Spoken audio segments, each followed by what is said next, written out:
one of the things that is keeping people from having kids right now is the state of the economy, because it's so, it's expensive to have a kid, and I feel like a lot of people are worried about being able to afford kids and just to be able to give them the best life. And I think that keeps a lot of people from actually having kids now. I know that was a big thing for me. Yeah. Like, I wanted to make sure that I was set. I had a job that was like a good job that you could provide. I could provide. Yeah. And I think like back in the day, it was a little bit easier because things weren't so expensive, which is probably why they were popping out kids left and right. But and they could help eventually in the Yeah, you have to remember too, not only that, and sorry to cut you off, but women were making their babies clothing, right?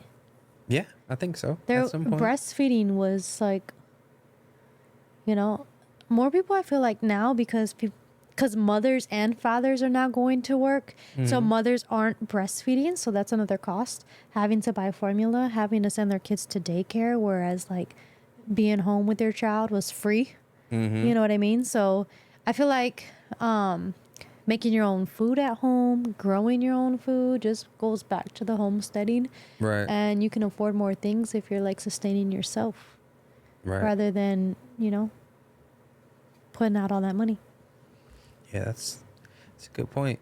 That is a good point.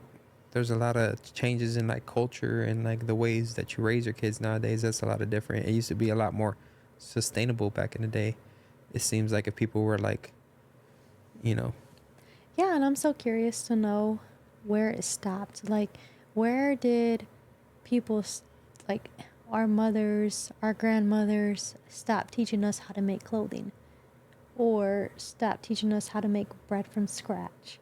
Or stop teaching us how to garden? Right? Because wasn't that like a way of life at one point?